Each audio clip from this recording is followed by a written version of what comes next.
was an American journalist, author, but most importantly to us, an educator. He would join us in the spring every year. He was Troy's Buchanan Chair of Journalism.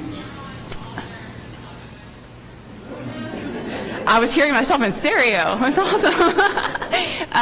We also are live streaming the event, so people around the world, I guess, who were touched by Stan can take a listen in on what we talk about. This year is extra special because we have an author of a book about Stan Evans who's with us to be the keynote speaker, Steve Hayward. So he'll be up in just a minute, but just to tell you a little bit about Stan and his time here, and I'm not going to get too much into it because you're going to hear all about it from the author himself, but he cared about our students a lot.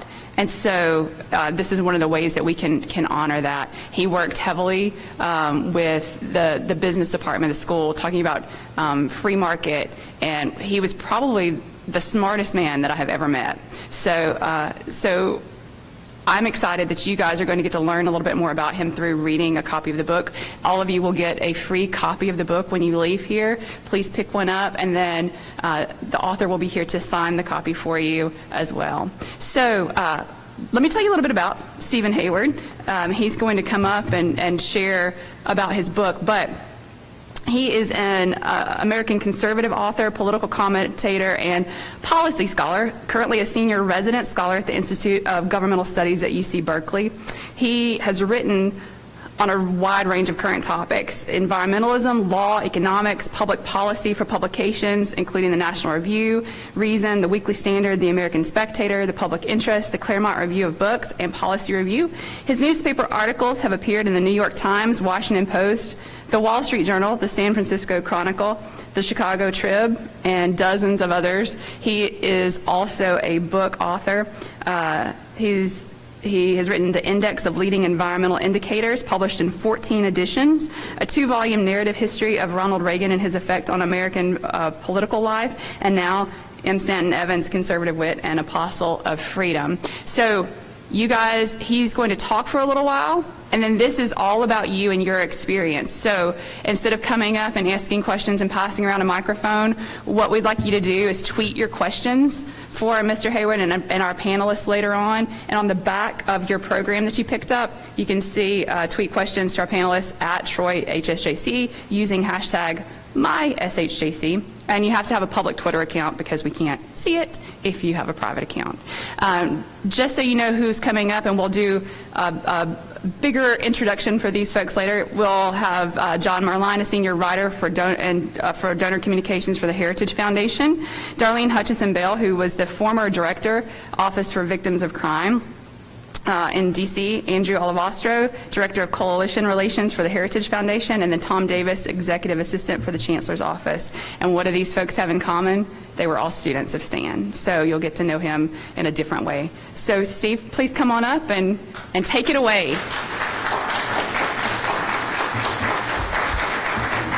Thanks very much.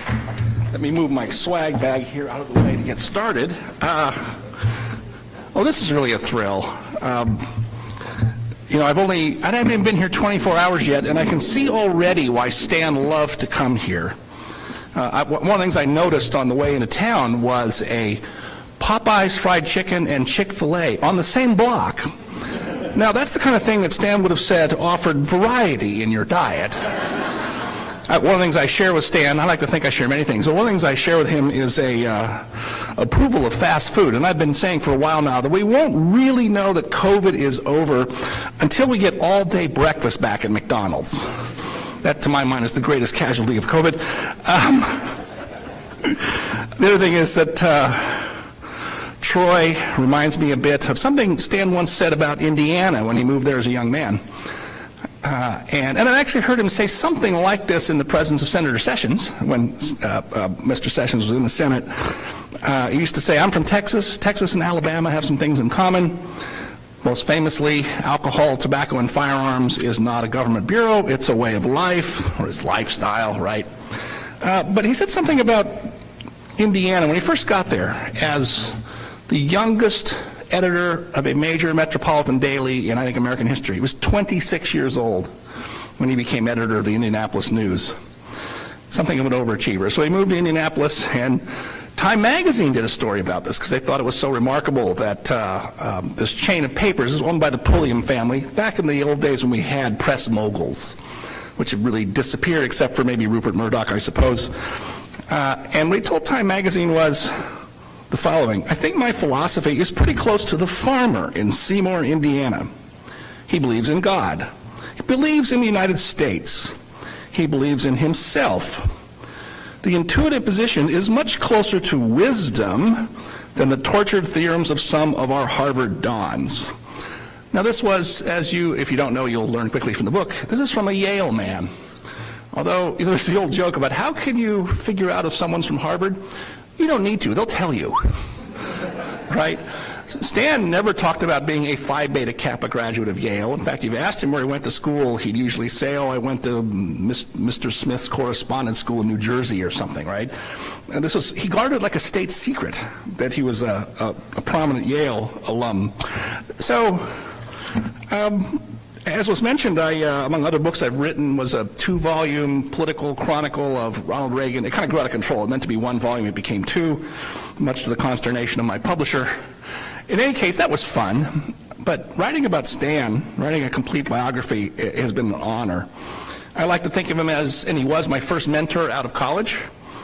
I used to say, I think Stan would have approved of this line, that he was a practitioner of what I call Yogi Berra epistemology. If you know the old famous baseball player, famous for malapropisms, and one of them was, you can observe a lot just by watching. And a lot of what you picked up from Stan was not just his direct instruction, I'll talk about that in a little bit, but also just watching how he went about his craft. And because he was remarkably available to people. You could always walk into his office with a question. Sometimes he might be on deadline and say, please come back in 15 minutes or something, but otherwise he was always available to you, always willing to talk, give you advice, and tell you what he was doing and explaining it to you. And you picked up a lot doing that. Now, Stan liked to say that he, and this was no secret, that he was a conservative journalist, which he would immediately admit is perhaps an oxymoron, like jumbo shrimp or his favorite Senate Ethics Committee. That was one of them, right? But the truth is that what Stan cared about most, both at the National Journalism Center, where that's where I met him as an intern right out of college, but then also I'm utterly convinced just from knowing Stan and also talking to some people here on the faculty and former students that I've gotten to know, that he had the same central point here, which was quality journalism isn't about ideology. It's about a commitment first to getting the facts straight. First of all, getting the facts. And second, it is worthwhile to have some understanding of how the world works, some command of principles. And then, I guess the third part, there's more than 3 parts really, being willing to break from the pack and be original, asking counterintuitive questions, asking the questions. His big complaint about journalism wasn't so much that it was liberal, the New York Times and so forth. It was that it was too much in the throes of groupthink. Everyone thought the same thing. All the stories were the same. And so one of my enduring lessons from him, and I'm sure he's taught this to those of you who had his classes here, is he would say, for example, one of the best examples, said, so if there's a congressional, if you're in Washington, if there's a congressional committee hearing on some topic that you're covering, health care or energy or it doesn't matter what, first of all, go to the hearing. Don't just watch it on C-SPAN if it's on C-SPAN, or call someone on the phone to ask what happened, or just read a committee transcript of the congressional record. Go to the hearing. And then he says, watch carefully, and normally what happens, the example he liked to use is health care, and Senator Ted Kennedy, that was always one of his central issues throughout his entire career. He might be having a hearing on some health care proposal. And at the end of the hearing, all reporters will rush up to Senator Kennedy and get a quote from him for their stories. Makes perfect sense, famous person, leader in this cause. Stan said, that's not what you should do. What you should do in the hearing is look for the person sitting behind Senator Kennedy, or the ranking member, but who's ever actively engaged in the hearing. Watch that person. That's the person who will be passing notes to Senator Kennedy whispering in Senator Kennedy's ear, suggesting what questions to ask or what documents to look at and follow up with. You go talk to that person, find out who that person is. That's the person who's really going to know what's going on behind the scenes. And that's the source that will give you a better story than the whole pack that's following and just all repeating in their stories the same quote from Senator Kennedy that will likely be very general in any case, right? That seems simple and like common sense, and yet how little practiced is that, right? The other one, of course, is that in his own journalism and to all of us who were his pupils, I'd like to say primary sources or original sources, but in his case it meant look for government reports, often ignored. In the old days, these days you could find everything on the internet. Stan always liked to remind us that when he was young, if you wanted to change the channel on the TV, you had to get up and walk over to the TV and turn a knob. Unlike today with remotes, right? Of course, there were only 3 channels to watch till we got, as Stan might have said, Atlanta Braves baseball in the 70s, and that changed everything with cable. Anyway, these days everything's on the internet, but in the old days we all had to go off to the Library of Congress or to a government agency library. Federal bureaucracies, even in their regional offices, used to have libraries with all their reports and documents, and it took a lot of time to do, but that's where you found stuff that would make your journalism better and different than other people. So what he cared about, and quite often Stan in his articles, though he was very conservative, would give a shout out to otherwise liberal reporters who he thought had done a good job with the story or had broken new ground. And in other cases, he'd be after liberal reporters who he thought did a terrible job or, were lazy. And anyway, now I think that I won't exactly say Stan had a separation of church and state between his ideology and his journalism. He was an opinion journalist, but always putting the facts first and picking stories that other people ignored. Another great example, he thought from very early on that we paid insufficient attention to the amount of technology transfers to the Soviet Union and also the bad reasons for it, and thought that we were subsidizing the Soviet Union when at the same time they're our mortal enemy. And so he would report a lot on the latest technology transfer schemes and subsidies and all the various Byzantine ways this went about and critique it. And nobody thought this was news except Stan. And then when Ronald Reagan became president, he clamped down on that. It was part of his grand strategy to pressure the Soviet Union ultimately to its end. I did want to have a subtitle for the book. M. Stanton Evans, I wanted to call it The Perfect Conservative, and so I think he comes as close as anybody did to deserving that title. The publisher thought better, and I think they're right. Publishers usually are about titles. Conservative wit, because those who knew him knew something you never picked up or seldom from his writing is how darn funny he was. And then Apostle of Freedom. The point is that he wasn't just a journalist of the first rank, but he was also a theorist of the first rank, although I think he might consider being called a theorist an insult. I mean, he'd mock complain about that designation. His book, The Theme is Freedom, is a book that shows great theoretical depth in understanding the story of human liberty, tracing it from Roman and biblical times, really. And he fills some gaps that are missing from the conventional accounts of really the American founding, from both conservative and liberal historians. He thought everybody was missing some things and had gotten some things wrong and overemphasized certain things, like the place of John Locke, which is central to almost all accounts of the American founding, both left and right. And he thought that was true, but not exhaustive. And The Theme is Freedom, I think, is some of the best statements that captures a broader canvas of that. Really extraordinarily remarkable. I'm convinced from that book and other work of Stan's that had he chosen a conventional academic career, he would have taken his place alongside Eric Vogelin in political philosophy or Milton Friedman in economics. He did do a year of graduate study with Ludwig von Mises at NYU before he committed fully to journalism as a young man. So he could have been one of the preeminent academics of our time as either a historian, economist, political scientist, or philosopher. I have no doubt about that.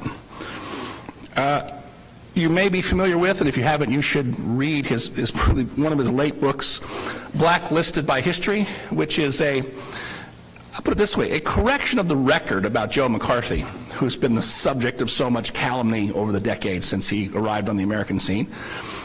It was not a polemic. He went through very carefully specific controversies to show what was right and what was wrong about what the historians and journalists said about him.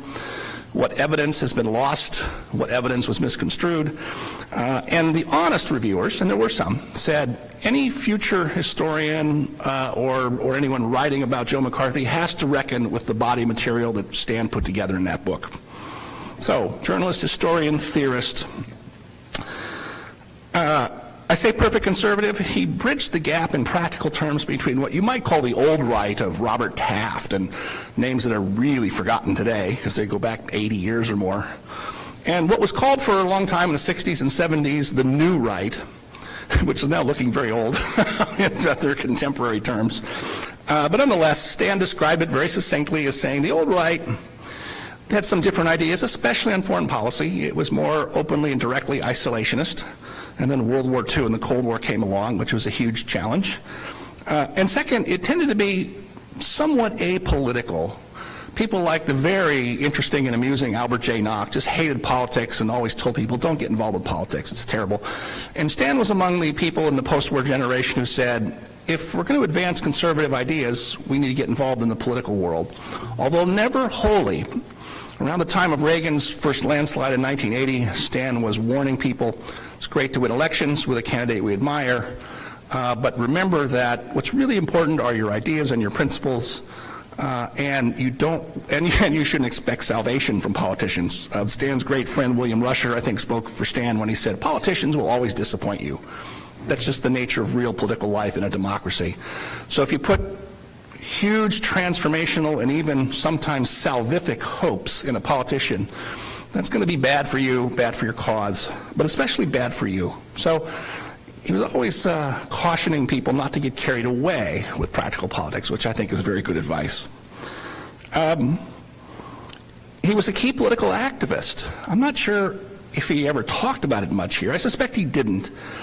And by the time he was teaching here in the 80s and 90s, he had kind of put behind him his direct activist phase in politics. So in the early 70s, he became chairman of the American Conservative Union. The organization's still around. It's a little different than it was then, but it was modeled specifically after what the liberals had done for decades, which was the Americans for Democratic Action, an old liberal group that had been around since the 30s or certainly the 40s. All the prominent liberals belonged to it, including in the late 40s a guy named Ronald Reagan, who was a dues-paying member.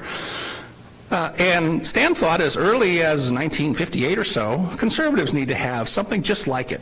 And so the American Conservative Union was born in the mid-60s, and Stan became the chairman of it in the early 70s and saw its most important growth and most important political impact.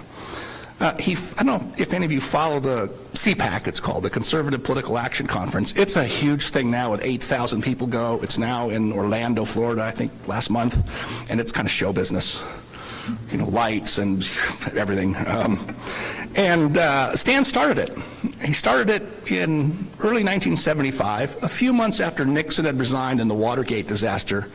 And Stan thought, almost in these terms, conservatives need to throw a party because we're all depressed. This has just been bad for us, bad for the country. And he got outgoing California Governor Ronald Reagan to agree to be the headline speaker. Problem was, we didn't have a mailing list. Didn't have any people to come, didn't know how they were going to get people to come. And he was telling his staff, the language we used then, go and drag every wino off the street if you have to get a crowd. Ended up being a great success, several hundred people for the banquet that Governor Reagan spoke at. And then CPAC grew from there. He spoke for the last time, Stan did, at the CPAC meeting in 2013. Then it was being held in Baltimore. It had moved from Washington up to Baltimore. I'm not quite sure why, but a little bit bigger venue by the harbor, I guess. And coincidentally, that was the meeting where reality TV show host Donald Trump showed up and for the first time kind of declared his allegiance to the conservative movement after being everything under the sun before that, right? That, you know, what the heck is this guy? And it was interesting to go back and look at Stan's talk. You can find it on C-SPAN, where he talked about immigration has become a big mess and we need to sort this out. He'd always been generally pro-immigration and still was up to the very last, but thought that it was chaotic and needed some serious rethinking how it was done. And of course that became, put in more cruder ways, of course, a central theme of candidate Trump, as we know. He was prescient in a number of ways. Here I'll share a few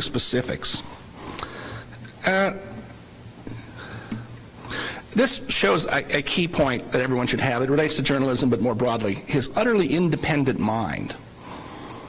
I'll mention a couple of issues where I'll say he broke from, not exactly broke, but he took a different view than what you might call conservative political orthodoxy. One of them was he never liked Richard Nixon going back to 1960.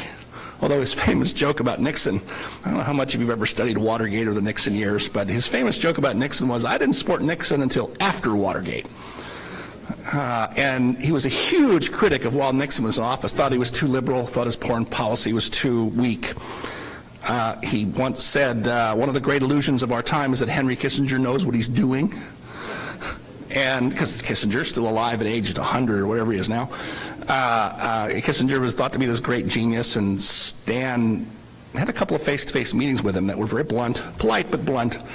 And Stan later said to a couple of people that I met Henry Kissinger 3 times in my life, and he lied to me all 3 times. It's one of the few really blunt things Stan ever said about a fellow human being. That was not his style. But he didn't like Nixon, when most conservatives did.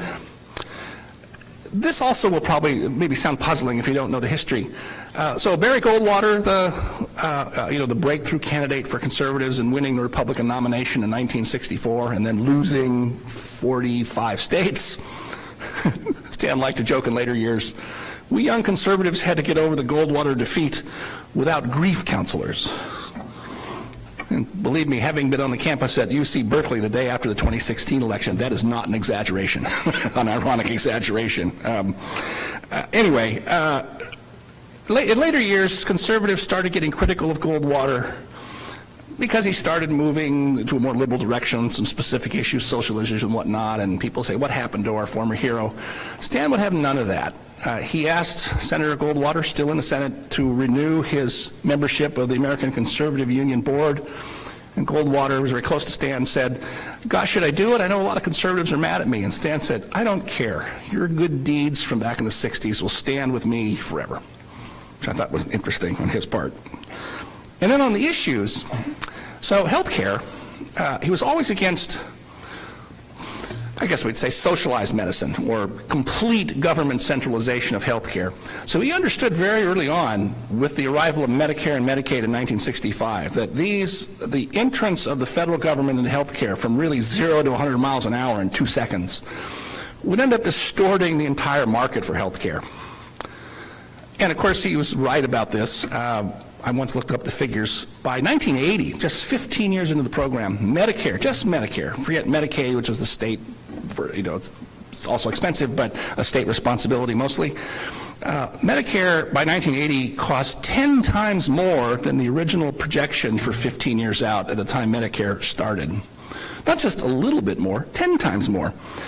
And I shudder to even look now, and the projections out in the future are pretty grim.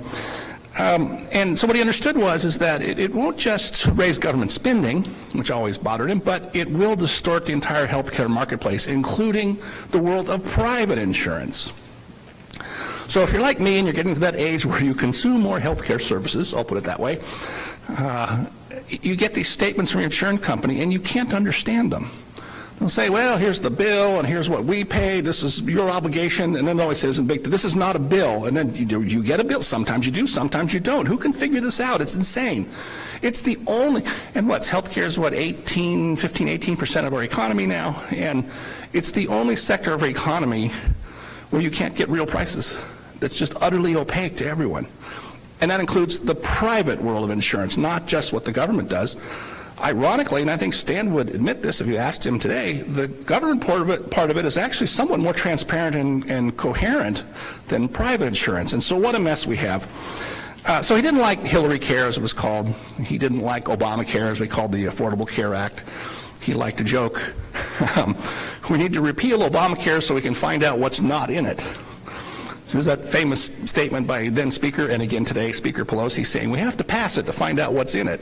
And Stan says, I still don't know what's in it after it passed, but I do know this. If we repeal it, whatever is in it won't be in it.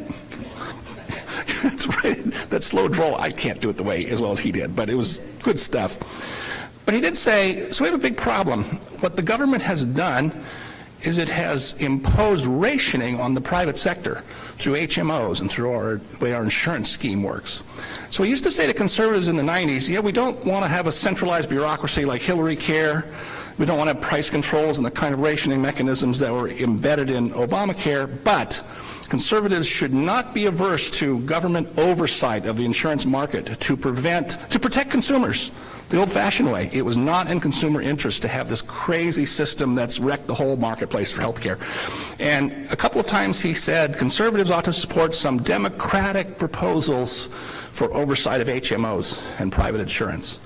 And that surprised a lot of conservatives whose basic default position was if the Democrats are proposing a regulation, the answer is no, right? Most of the time, probably a good, if you're conservative, a good premise, but here and there, you see, he would break from the orthodoxy because of the independence of his mind. He anticipated very early, by that I mean the early 1960s, what today is a commonplace phrase and concern that goes under the unwieldy phrase, the administrative state. The administrative state, sometimes people call it the deep state. That's the more popular form. They're not exactly the same, but close enough for popular use. And the administrative state is two things. One, it's a constitutional problem because it erodes the separation of powers. Congress, by degrees, going back to the New Deal and before, has delegated too much power to the executive branch to make the law. What is a regulation but a longer word for law, but not enacted by Congress? He thought that was a serious constitutional problem. But secondly, he thought it was for lack of a better term, a cognitive problem, because the premise was we need to have the administrative state because modern problems require specialized expertise. And on the surface, there's some sense to that. On the other hand, there's also a shortage of expertise. There's also the problem the public choice theorists worked out of the self-interest of bureaucracies, in which even, and in groupthink, right? All these experts, suddenly they all think the same thing. We're going to be studying the response to COVID for decades and reaching very different conclusions about it, I think. We're just getting started with that process because we're not quite done, right? I wish Stan were here to comment on this. I'm sure he'd have lots to say about it. So he thought as early as the 1960s, this is where the government is headed before some of the biggest changes that brought us to where we are now occurred, and why it was bad. Let me see if I can find one of these. Let's see here. I've got it marked out. Yeah. Here we go. This is from late 1960s, so a long time ago now, even for me. Confusion on this point, the point as to which branch of government is responsible for lawmaking, confusion on this point is closely tied to the idea of government as the preserve of experts, weighing technical issues in which the goals to be sought are already known, and debate is reduced to a question of how best to achieve them. In this conception, Congress is thought to be in need of expert counsel, and the executive bureaucracy, with its complement of experts, is seen as the superior instrument of policy.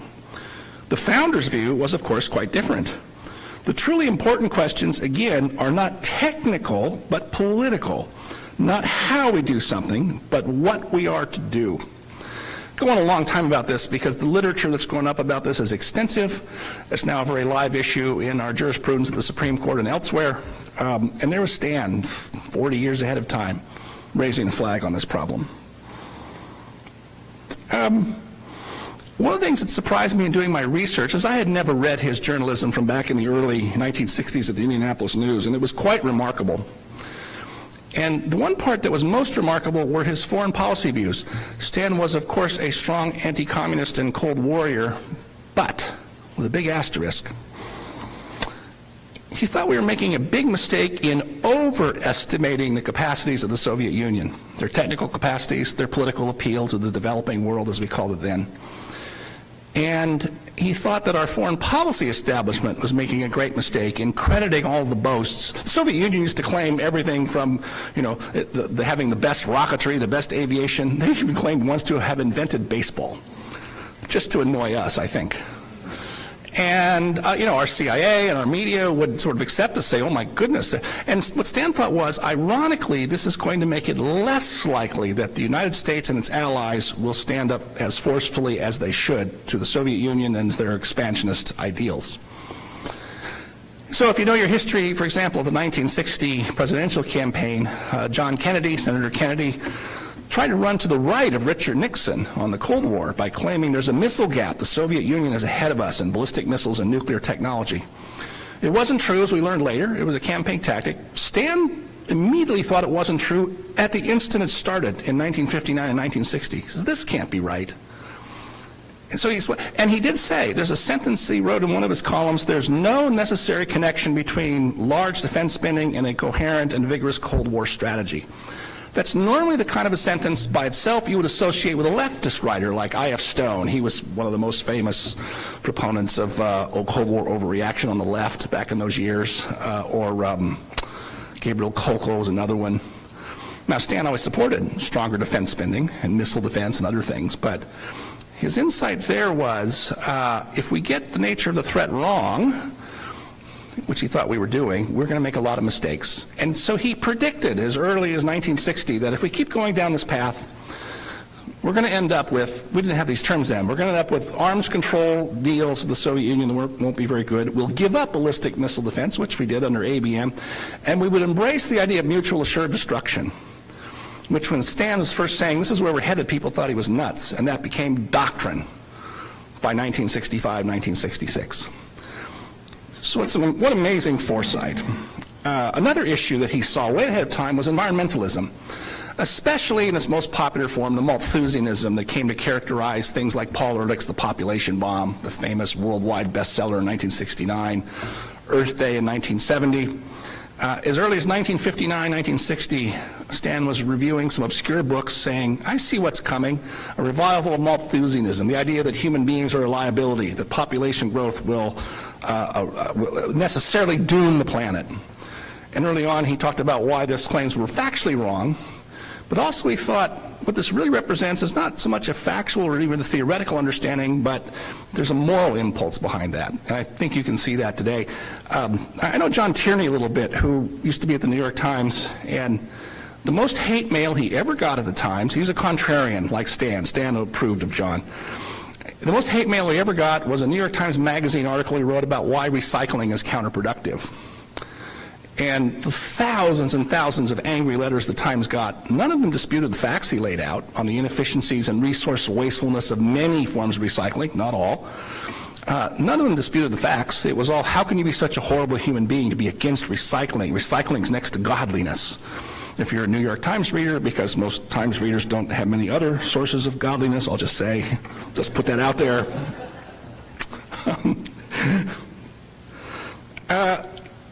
He also anticipated, I don't know what he would have thought of Donald Trump, and I hesitate to speculate, because Stan, if you knew him, was such a courtly gentleman. He did appreciate manners. So you can easily see him cringing, as many people did, of course, of Trump's behavior and his tweets and so forth. But Stan did anticipate and even advocate for certain aspects of what we today call Trumpism, certain populism, a certain emphasis on the plight of the working class.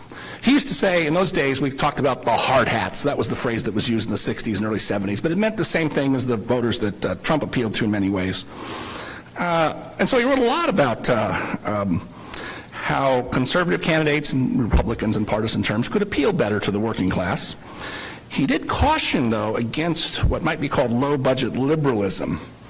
You know, today there's a lot of enthusiasm among the new thing on the block, if you follow this, is national conservatism. And he, and one of the ideas of the so-called national conservatives is we need industrial policy to revive Ohio and Indiana. Not so much Alabama, interestingly enough. We could talk about that for a while. So, you know, industrial policy, I've been joking for a while because I'm old enough to remember Walter Mondale running for president, was an old New Deal liberal on industrial policy. And conservatives and Ronald Reagan uniformly denounced this as government planning and subsidies, and this is a terrible idea. So I asked my national conservative friends, so let me get this straight. Walter Mondale, who, by the way, in person was a wonderful guy. Anyhow, people love him who know him. Even Republicans in Minnesota loved him personally. He could run now as a Republican. Are we all Walter Mondale now? And Stan early on said, we don't want to do that. I'll just read one little passage from a speech he gave around 1978. Let's see, I don't want to read the whole thing. Just the last part of it. I think this, meaning the idea of having low-budget liberalism, I call it. He didn't use that phrase, but, you know, a sort of conservative welfare state, you might say, for the working class. He said, I think this is mistaken in terms of principle and in terms of practical politics as well. They, meaning the working class, should not be assailed with a pragmatic mishmash of Tory welfarism. The Tory party in England back to the 19th century was kind of for a welfare state. They should not be assailed with a pragmatic mishmash of Tory welfarism with law and order that blends insensibly into the very liberalism they are beginning to oppose. So I think that's what he'd say today is, I totally get the disposition about forgotten classes in America, but it's mistaken to just become low-budget liberals. Just two more things, and then I'll go to questions. He welcomed, but was wary of the arrival of the so-called neoconservatives in the 1970s. And a little background for students who may not know what this is all about, because it's changed over the years. I like to say there's three ways of neoconservatism. Neoconservatism 1.0 in the 60s were liberals who were mostly social scientists, so they did a lot of regression analysis and ran a lot of numbers. And they were skeptical that the Great Society welfare state that was expanding under President Johnson was going to work, or that it might even be counterproductive. And Stan, by the way, as a columnist, was noting as early as 1965, 1966, some of these liberals, he'd say, isn't this interesting? There's some liberals starting to be self-critical of their own team. Keep your eye on these people. In the 70s, most of them moved over to the right. Most of them became Republican supporters of Ronald Reagan. And wrote very excellent critiques of social policy. But their focus was domestic policy. By the late 80s, they said, by the way, liberalism is pretty bad on foreign policy, too. Fascinating stories about how Jimmy Carter's the next straw that tipped them into the Republican Party. People like Gene Kirkpatrick and Michael Novak. And Stan welcomed them. He said, definitely these are new allies that are useful and important. They have access to outlets that most conservatives like me don't have, like in the New York Times and other sort of centered in the Atlantic Monthly, baby. But he said, let's recognize they're coming over to us, not we're compromising with them. Because, by the way, a lot of those neoconservatives, they didn't object to the welfare state in principle, like most conservatives do. They just wanted to work better and didn't know how that could be done. And then neoconservatism 3.0 in the years under George W. Bush was associated with spreading democracy around the world, which Stan thought was a huge mistake. I think a lot of people have now come to that view by various avenues. And one of his late jokes, one of the jokes about neoconservatives was a neoconservative, well, there are two versions of it. One is a neoconservative is a liberal with a teenage daughter. That was one of them. The more common one was a neoconservative is a liberal who's been mugged by reality. And so typical of Stan, his variation was a paleoconservative. That came along, the cavemen, right? A paleoconservative is a conservative who has been mugged by a neoconservative. And I can tell you that in conservative intellectual circles, that's a very popular joke these days, even though he gave it a long time ago. He liked to say, Irving Kristol is great, Bill Kristol's dad. Was one of the leaders of the neoconservative movement in the 70s and 80s. Irving Kristol's great, but Milton Friedman is greater. That was Stan's final default position on the matter. And then lastly, I've just hinted at it a bit. So I think I mentioned that the old right was pretty isolationist. That was part of the core of, and also the problem with the America First movement in 1939, 1940. And they attracted a lot of critics, rightly so, for certain aspects of their public face. But beyond that was the view that, we're the greatest, we're the biggest island nation with the biggest moat in the universe.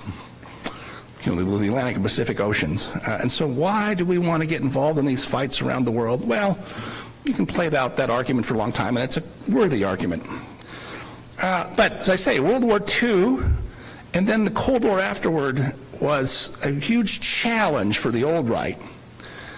And so there's the question of prudence from the point of view of the statesman. Is the defense of the United States, does it really begin at the Atlantic seaboard, or maybe is it better to make it begin at the Rhine River or further east?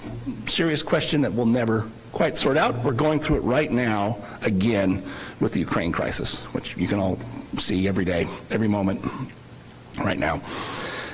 One of the things that was interesting about reading Stan's very careful commentary on the Vietnam War disaster as that unfolded so slowly and agonizingly in the 1960s, in which today just about everybody thinks was a blunder, or worse than a blunder. And what you could see was, he'd say, I think we're making incremental mistakes here. We seem to become path dependent on the view that, well, let's put in a few troops, and if that doesn't work, we'll just send in more, which is what happened. And now, he never wanted to give aid and comfort to, and again, you kind of had to be alive at the time. I was a kid, but I'm paying attention. The viciousness of the anti-war movement, the anti-Americanness of the anti-war movement. It wasn't just people saying this was this dumb, imprudent war to do. You had a lot of vocal people on the left saying they wanted North Vietnam to win.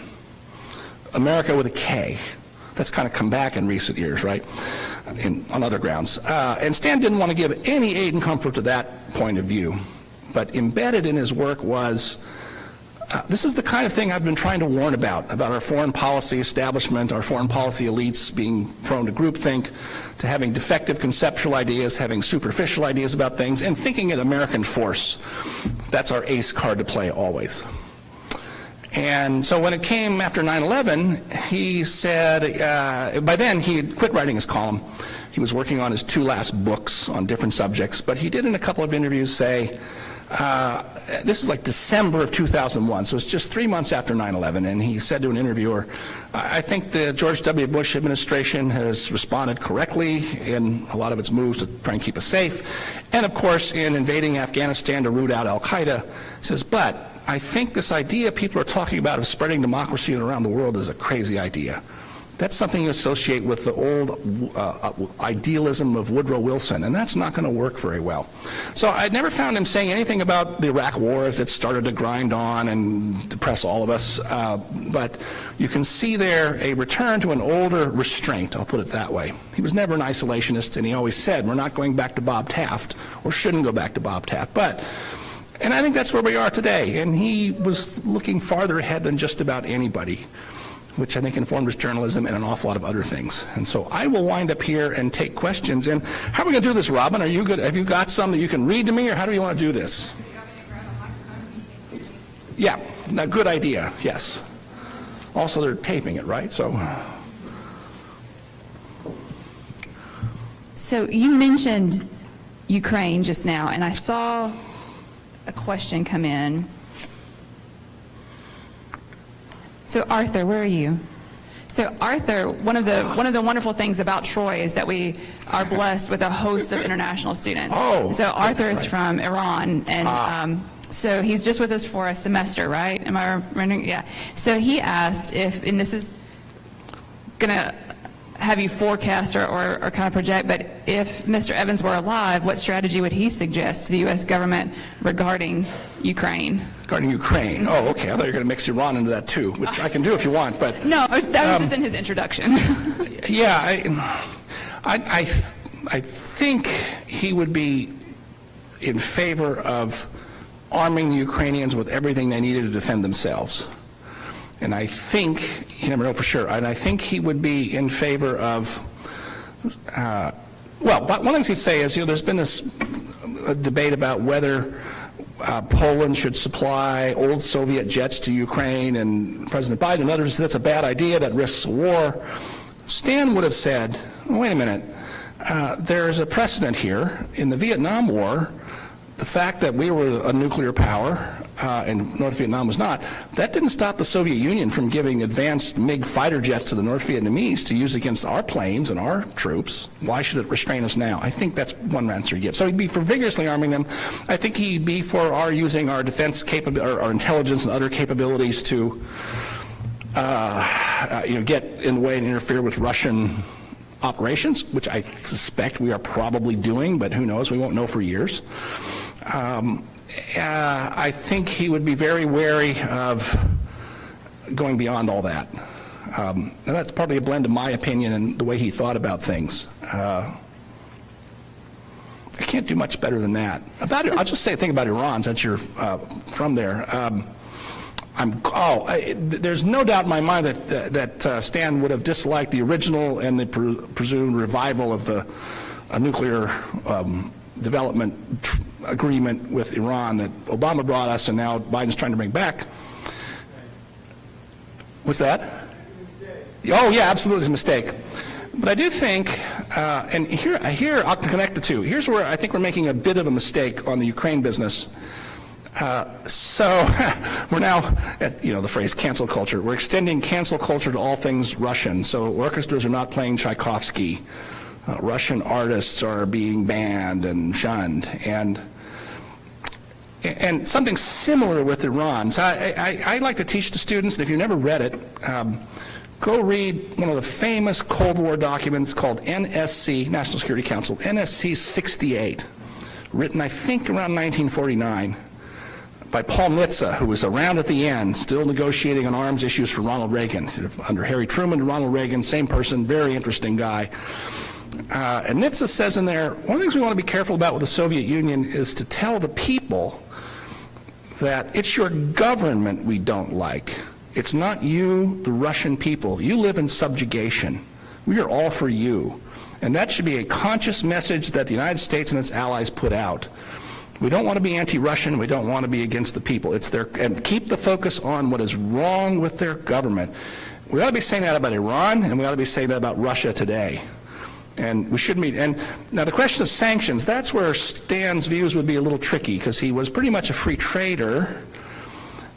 And we'll see. This is a huge subject, so I'm not going to try and say too much about it, because it very quickly gets into my analysis and not what Stan's would be. But he would be carefully weighing the sanctions regime and thinking about what works, what doesn't. Absolutely, he would have been against the Nord Stream pipeline and the energy dependency that's led us into this current impasse in certain ways. That's a big problem. He was always against, well, there was the pipeline issue in the 80s. There's a real echo of this. There was the first gas pipeline from the Soviet Union. Ronald Reagan tried to stop in 1982. He didn't succeed, although he delayed it for at least a year and a half, and that had consequences. Anyway. Oh, I like this one. This will allow you to kind of share a little bit about Stan and his personality. Jenny asked, what is your favorite memory with Stan? That's appropriate to share on a live stream. No, I don't have any. No. There are two. One was meeting him for the first time. I knew who he was. I've been reading him for years as a college student. I was kind of a nerd.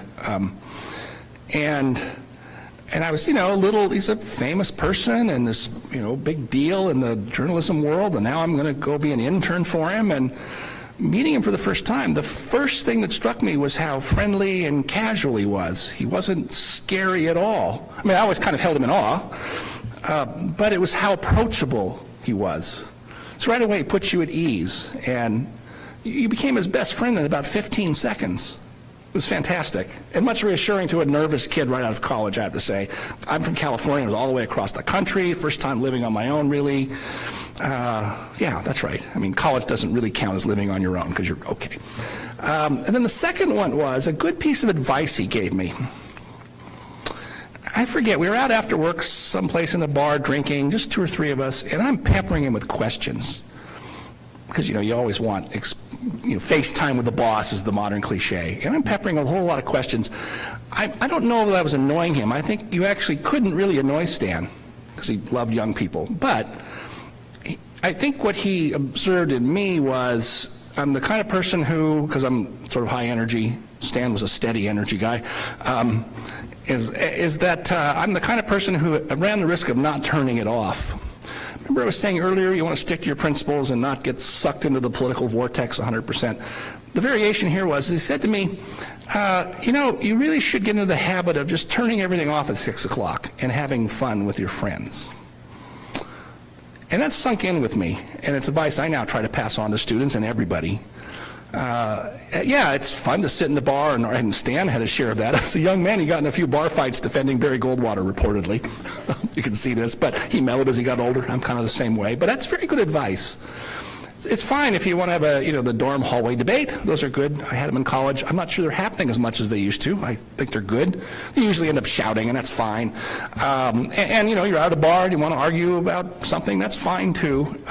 But you don't want that to be your normal mode of life at the end of the day. That was very good advice. That one really stuck with me. Mark has asked, and then I'll add a little to it, or kind of refine it. Which of all of Stan's books do you personally like the most, and why? And I would say, which one, if they're going to pick one and read one first, which one would you suggest? I think it depends on your interest a bit. So the two books of his that will stand the test, a lot of his books were, related to current issues.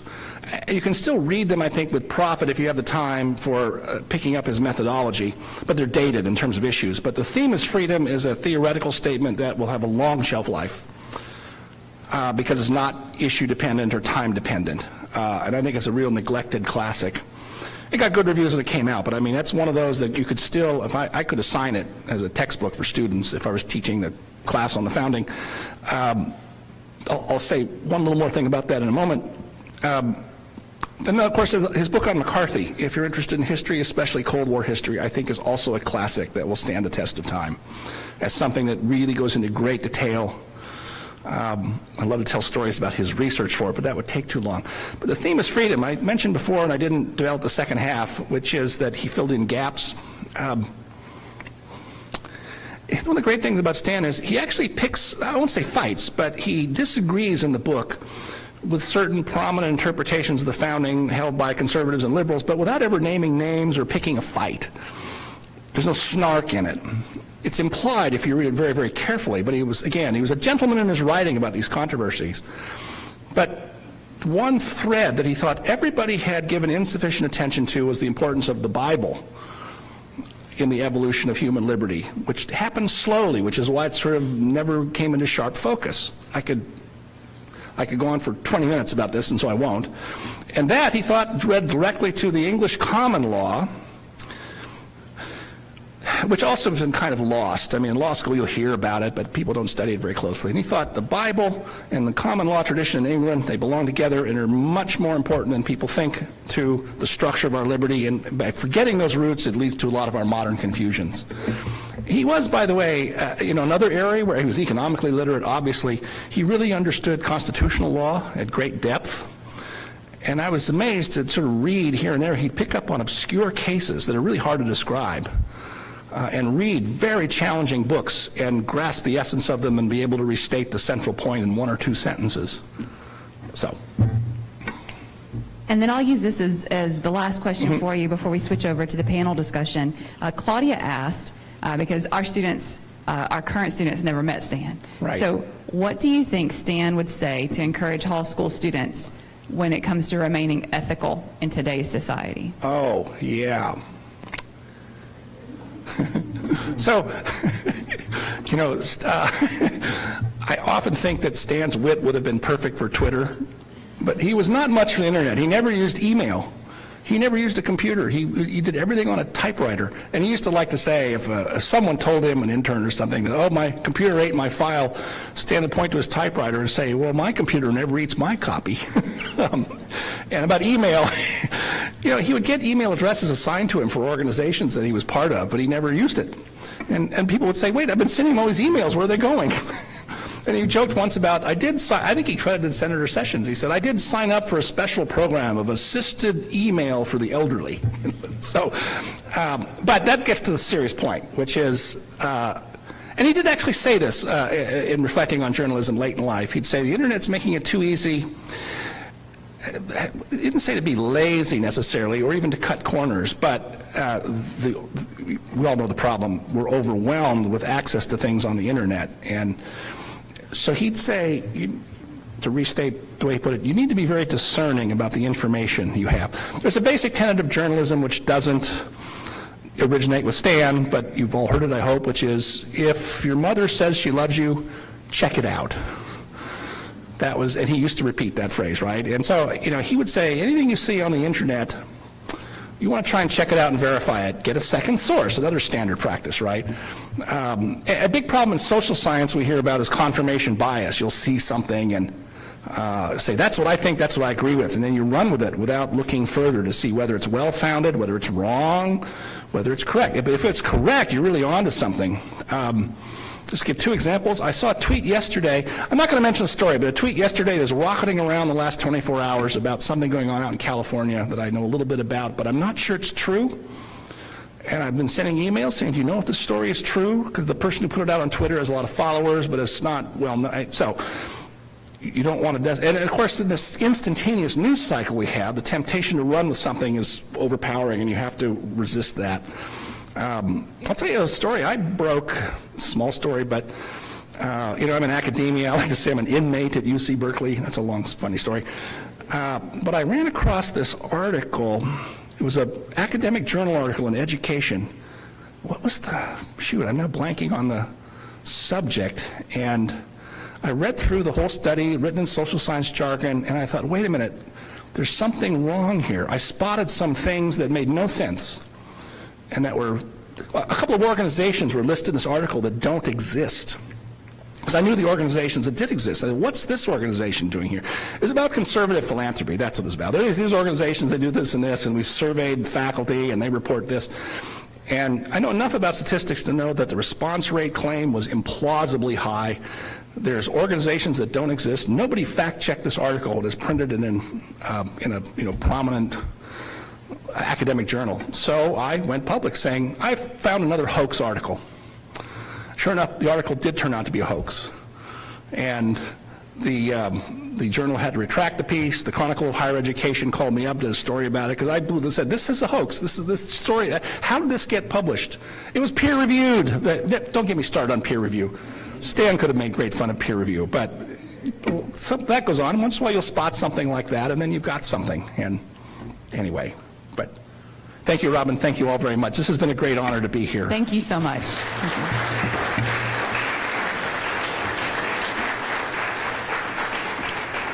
And again, as you leave today, be sure to pick up the copy of Steve's book, and he's going to be available to sign it for you.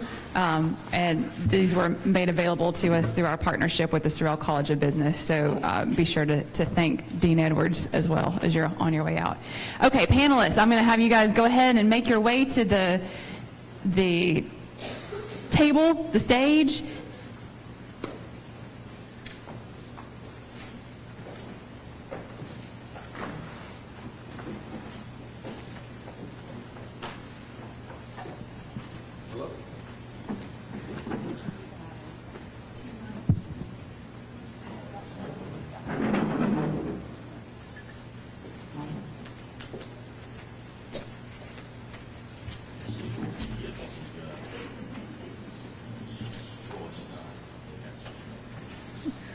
While they're getting settled, let me tell you a little bit about this fantastic panel today. Some faces you may recognize from being around the Hall School, others you may not, so let's introduce them.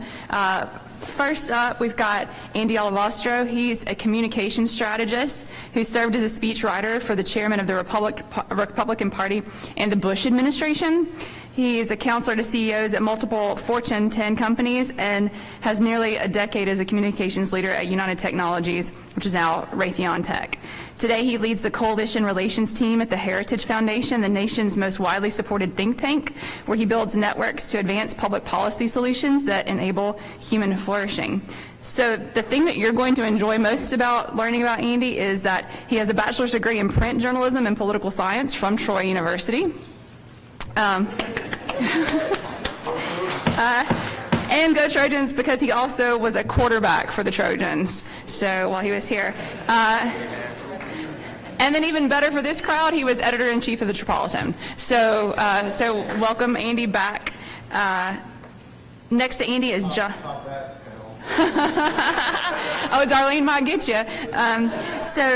Next to Andy is John Merlin, also with Heritage Foundation. He's a communications expert in both journalism and corporate communication, and John actually spoke to some of our students yesterday during classes, and so thanks for that, John. He's currently the senior writer of donor communications for the Heritage Foundation. He served as deputy editor for Investors Business Daily at America Online. You guys may not remember AOL. The front row will remember AOL. For AOL, he actually launched the AOL News opinion section. He was an editorial writer and an editorial board member for USA Today.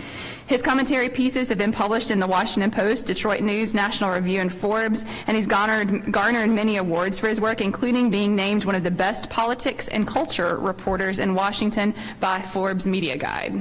So, welcome, John. Everybody gets applause. Don't hold back. Next to John is Darlene Hutchison-Bale, and she graduated from Troy University with a bachelor's degree in print journalism. She spent 20 years as the editor of various print magazines and online publications, including 8 years in the law enforcement field and nearly 6 years as the communications and media director of the Dallas Bar Association. So, after more than 20 years of volunteer experience where she was working with crime victims, she was appointed by President Trump as the director of the Office for Victims of Crimes within the U.S. Within the U.S. Department of Justice, and she was responsible for the administration of more than $9 billion in grants and other projects. During her time at Troy, she spent 3 years on staff at the Metropolitan newspaper, serving as editor during her senior year.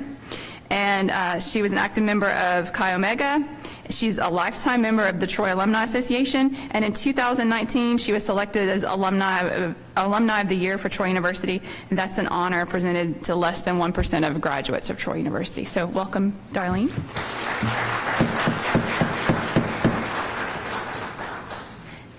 And then a face you definitely recognize, Mr. Tom Davis on the end down there. He was a member of the Troy University class of 1981, worked at Troy University since 1998, first in university relations, and then for the last 8 years as executive assistant to the chancellor.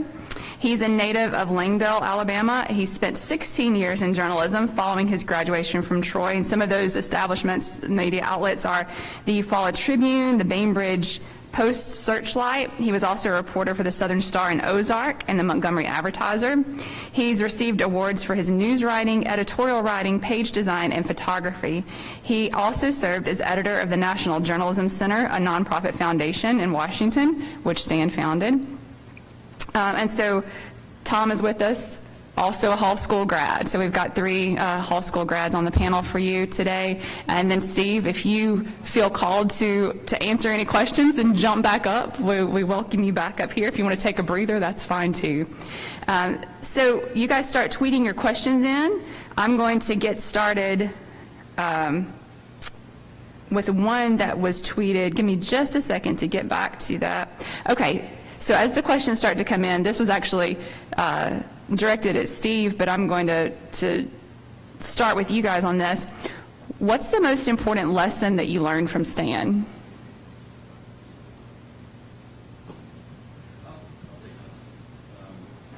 Hello, is this on? That one's not on yet, I don't think. So just, oh, it is? Testing. There you go. Well, Steve actually mentioned a lot of the things that I learned from Stan. I had the privilege of working for Stan for almost 6 years after I interned at the National Journalism Center. He published a magazine called Consumers Research, which was sort of the free market answer to the, if you know Ralph Nader, the sort of Naderite consumer groups who are always advocating for more government regulation and government control of the economy. And the magazine had a long pedigree. Stan ended up as the publisher, and I ended up as the editor of the magazine. So for all that time, I got a lot of direction from Stan, and gained even more respect for him as a journalist. And what Steve said was absolutely right. The things that Stan emphasized were getting the facts, going to original sources, not taking the word of, there are a lot of advocacy groups in Washington, there are a lot of think tanks in Washington, and they'll tell you what they think is going on or what they want you to think is going on, and Stan would say, don't go to those groups, so if you're writing about the federal budget, get a copy of the federal budget. And so That's what I did. I learned how to read the federal budget, which is a massive document. And in doing that, was able to report things that weren't being covered by other reporters because they were all taking their guidance from people who were advocating certain things.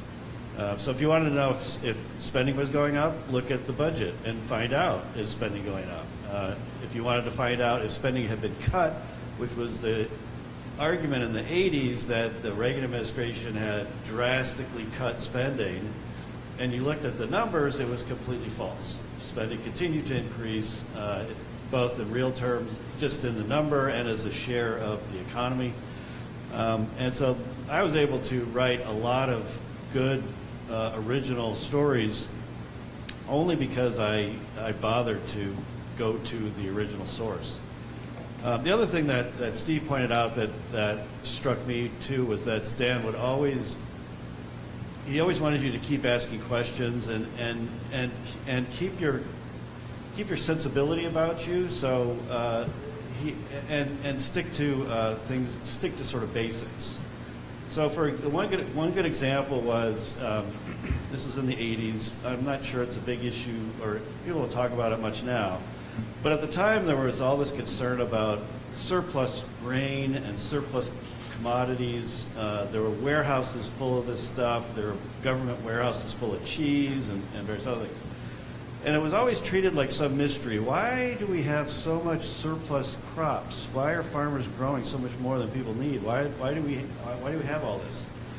And Stan's view was, well, look for a government program, look for a government policy behind it. And as it turns out, the farm programs basically paid farmers not to farm, or they paid them the same amount no matter how much they grew. So farmers had every incentive to overproduce because they knew if they planted fence row to fence row and they grew a ton of whatever corn or wheat or whatever, they'd get paid the same. And so they'd taken the market pricing out of the picture and created this distortion. And so those are the things that throughout my career since I have always done and practiced, and as if you want to be a journalist, that's what I think you should do, and just those few lessons have served me tremendously well throughout my career. So.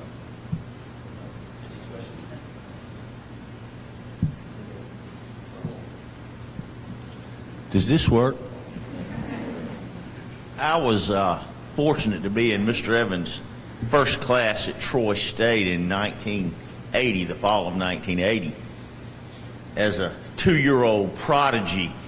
I was going, but his first class, he said, the opening of the journalism seminar, and it's well worth for every journalism student to hear it.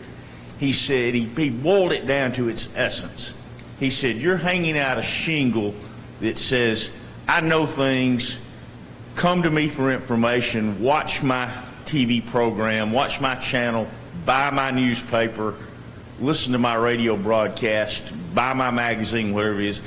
I have things you want to know. And if you're going to make that claim, you've got to go find out things, as John said, that people want to know, and not pander to them, but you've got to.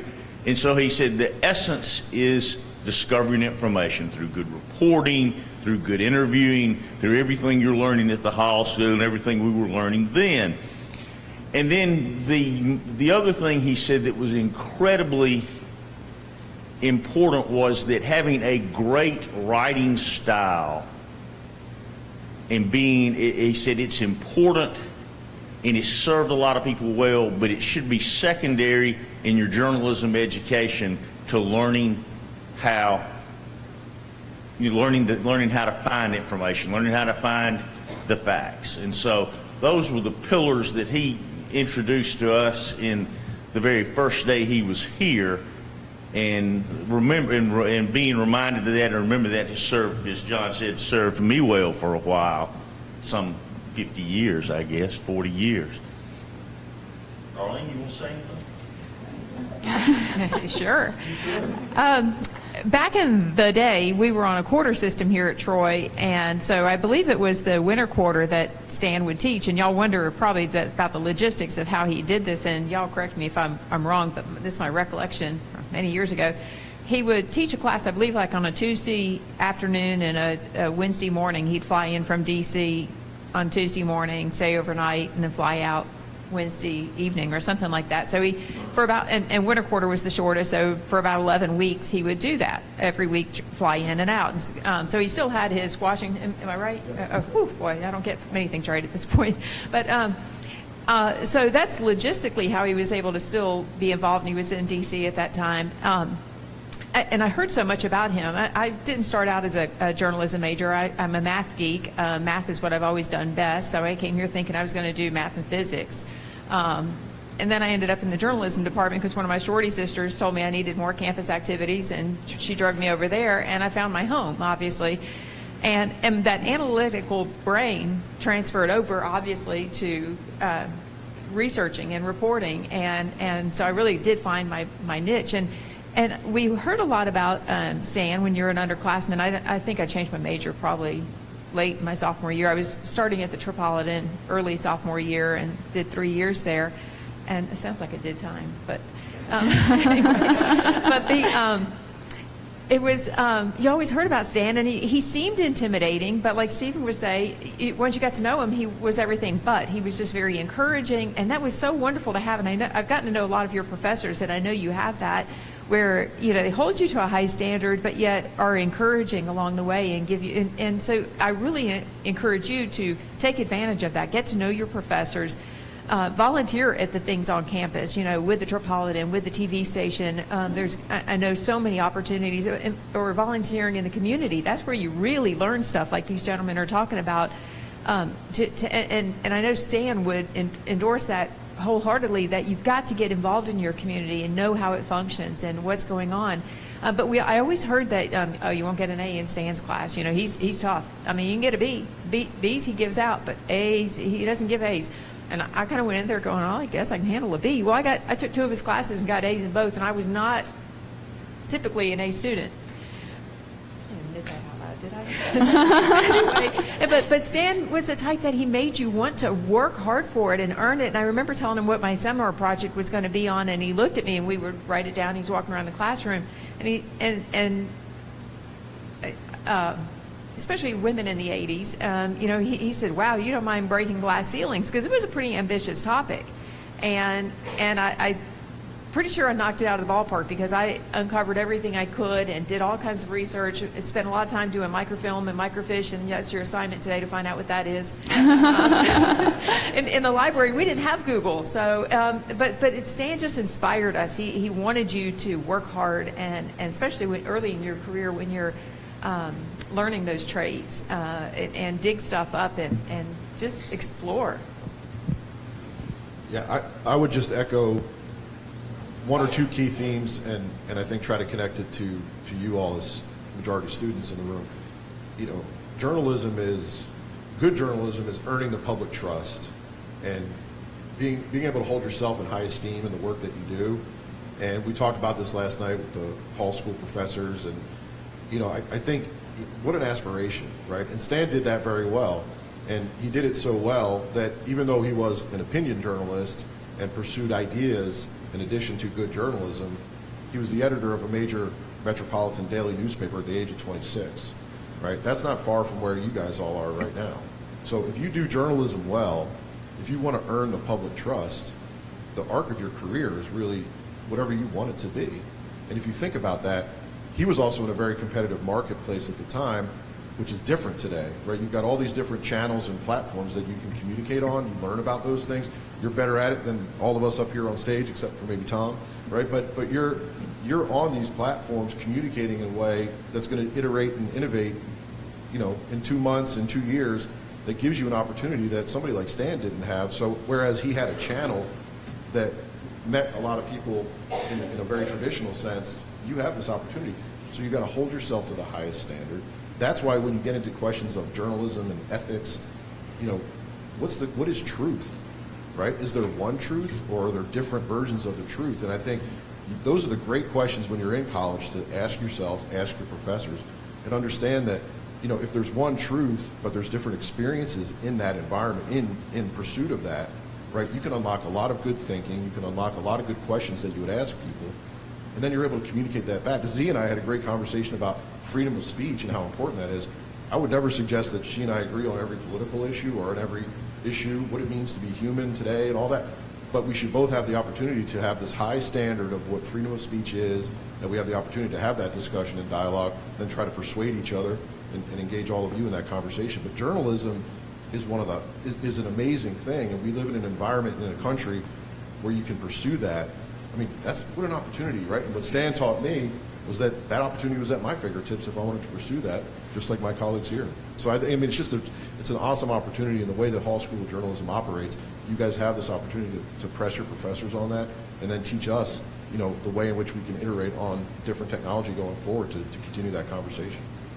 Andy, that's really important, and I can't leave this topic because when Mr. Evans came here, Troy University was a vastly different place than it is today. We probably had 70% of our students were first-generation college students. We were 10 years on the other side of being a university. We were 25 years on the other side of offering an academic discipline other than teaching teachers. So when he first came here, we were in the embryonic stages of being a real university. And one person said he was making these, and I had to piggyback on what Andy said because this is very important. One of a smart aleck student in his first class, and it wasn't me, when Stan was talking about aspirations in doing great things, somebody said, yeah, that's easy for you to say. You went to Yale University. And he stopped, and he never got angry. I worked for him for 3 years in D.C. I knew him, saw him every year until his death.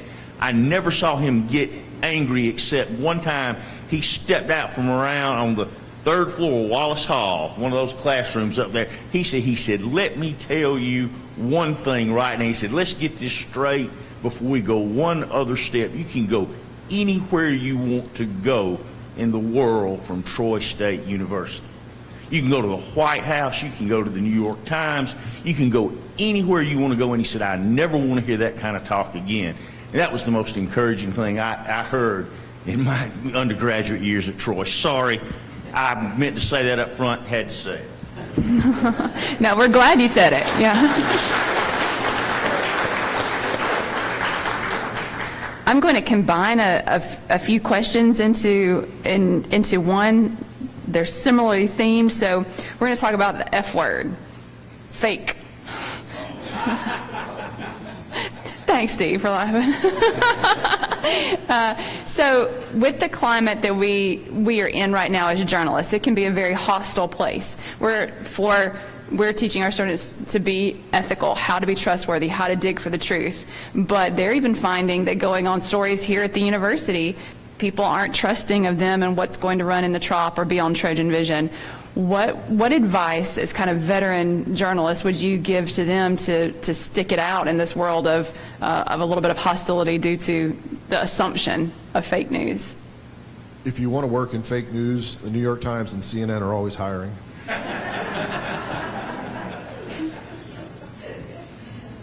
Well, I mean, it gets back to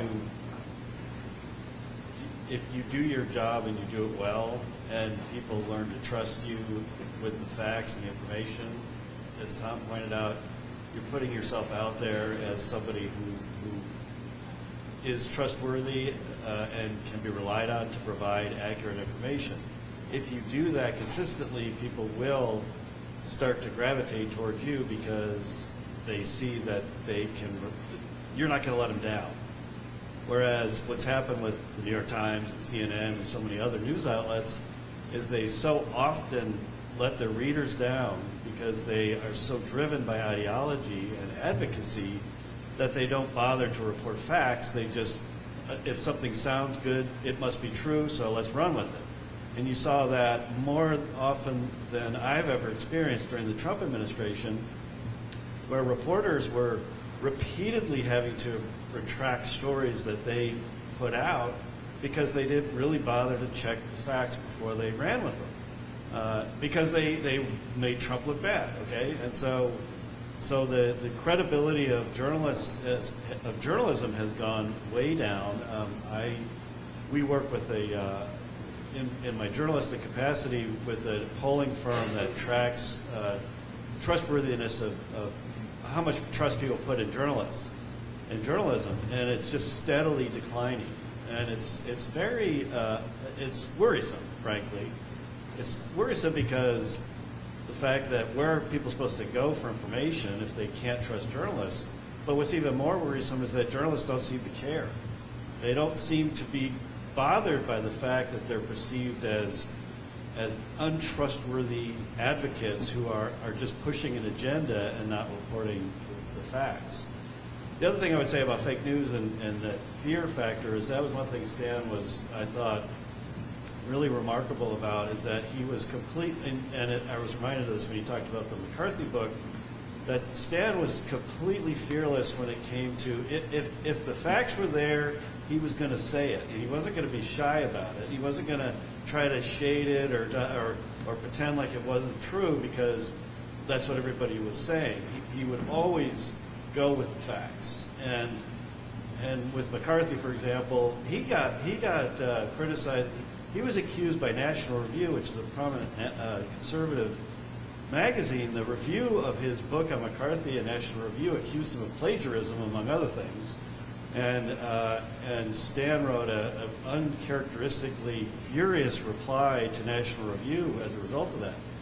But he had to know that he was going to be attacked like that because he was taking on pretty much everybody when he was, why would you bother defending this guy? Everybody knows he's evil. Everybody knows McCarthy's terrible. And yet he was willing to dig into the facts and report the facts as they were and not as he wanted them to be. So I just think that combination, stick to the facts, report the truth, and don't worry about whether people are mad. Because, I always feel like if you're a good journalist, you don't have any friends. And so if you are telling the truth consistently, you're going to upset a lot of people. To add to what these two gentlemen have said, if you do your research and you're digging and you're asking all the right questions and don't just go with what you've heard and the surface information, that's where you can separate yourself from those journalists out there. And I have a hard time calling them journalists, but the folks that have this agenda, as John's talking about too, that so often are just they shouldn't even be in this business, in my opinion. But and if that's the way you want to operate, go find something else to do. I still believe in ethics, and I love this the slogan that the Hall School of Journalism has adopted, and wish it would just go viral and go national, international, and all. And I just wish that there was something we could come back to, because all of us up here haven't seen a few decades of this erosion. It's just been very disheartening for me, and I'm sure for my colleagues here too. And I love the story that Stephen told about Senator Kennedy and who to ask questions of. Sometimes you have to go a little further than who seems like the obvious person. Let's go get a quote from Senator Kennedy. Well, maybe that's the easy and lazy thing to do, but when you find somebody who's really is a good source for that information, and where I really see that this has happened, and I'm so sad about it, is some of the local markets, smaller papers, smaller, even like a Montgomery, it's the capital, but local news has a lot of challenges, whether it's the daily paper or the TV stations. And so sometimes they're just giving you, I don't want to say superficial, but and they have the resources. It becomes a business model that we could talk about all day long too. About they have to have the advertising and that's and the subscriptions and circulation and that's a challenge. So they not too many journalists want to work for free. Even though when I first got out of college, they told us you pretty much weren't going to make a whole lot more than that. But we had a dedication to it. So I think you can separate yourself and challenge yourself and challenge each other to hold yourself to a higher standard. And I'm optimistic we can still maybe turn this around. Well, as I understand the original question, and I won't, if I'm off base, Robin, bring me back in. I don't mind. I don't have any ego about this. But one, people who have been journalists or reporters, the idea of fake news is not new. It's been around since the first newspapers were published, the first magazine since Gutenberg invented movable type. So the fake news is not a new idea, and people who work in the journalistic arena have to develop a thick skin, and that's one thing Stan Evans said. You have to be impervious to criticism, but defend yourself, as John said, when the facts are on your side. So that still holds true today. The second thing is that you may feel threatened by the hostile attitude toward journalists because of where you are in your career. And you all may be pretty good now, but if you stay with it, you're going to get a lot better. You're going to get a lot better, and you're going to get a lot more confident. You're going to, and so working in that arena, as intimidating as it might be, let me assure you will become less and less intimidating with each passing day in the business. That's all I got to say about that. He put a period on it, Stan. Can I add just one more thing to that? Yeah, sure. So on the subject of hostility and fake news and how people respond to journalists, it just reminded me that one of the things I've learned is never underestimate the power of being polite with people. When I was at AOL News, people would email me in reaction to things that I wrote. And one letter, for example, began, "Dear moron," and then went on from there. Another said, "I hope you die in the next terrorist attack." And instead of like being angry, I responded, "Thank you for taking the time to write. I myself hope there isn't another terrorist attack." And what happened was a lot of these people wrote back. That person in particular said, "I'm really sorry. I shouldn't have said that. That was wrong of me." And on Twitter, which of course is a cesspool, when I have, there was one time where there was some sort of exchange with somebody on Twitter, and I said, "You're right." And the response was, "No one has ever said that on Twitter." And I do think that, because you're gonna ruffle feathers, but if you're positive about it and you're polite with people, that they'll again, it's about, so fake news is people don't trust you because you peddle fake news, but if you're honest and trustworthy and you're a good person, then you're going to build that trust. Taylor had a question, and I'm going to start by saying we talk about in class inverted pyramid style still. Last night, Andy and I were having a conversation about when the Trop used to have to cut and paste articles together and line it up. It's very different now, you guys. But before, you guys know, inverted pyramid style was because a copy editor could literally just cut off the bottom of your story. So you wanted to get the good stuff up top. Well, now we know we still have to write that way because people just don't read to the bottom. They're just stopping. So Taylor's question has a little to do with that. Conciseness is imperative in storytelling as a journalist. Taylor says she tends to word vomit, and she uses way too many words, and so she's looking for advice on being more concise while still being impactful.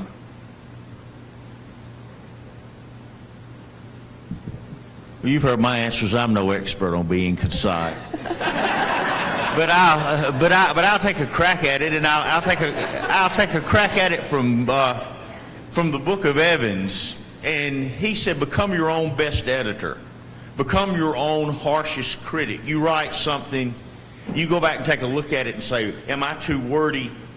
Am I using the right words here? Is everything in the right order?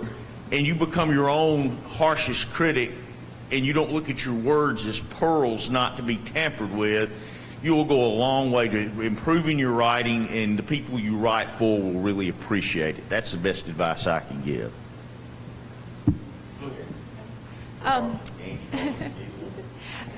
Some of you may hear about like the elevator speech. If you're trying to convince somebody of something, or if you're trying to, you get in the elevator with the CEO of the company that you want to work for, or somebody who you know would be a hiring manager of the job you'd like to have, how to, you know, pitch yourself in those few seconds between that floor and that floor. And you shouldn't push the button to stop the elevator either. But to try to be concise and wrap it up. And I would put that also toward whatever story you're trying to tell, that if you have just a few seconds to tell somebody something, and I've always enjoyed the reporting more than the writing of this business, and digging for stuff and being able to relay the information, the important facts. If somebody asks you more and says, you know, well, tell me more about that. And that's the way you could think of your story is, you know, you give more facts as you go along, but to just, what would you need to know if you're in that elevator and you say, there's been a terrorist attack, have you heard about it? You know, and what those important elements would be and how it relates to that person.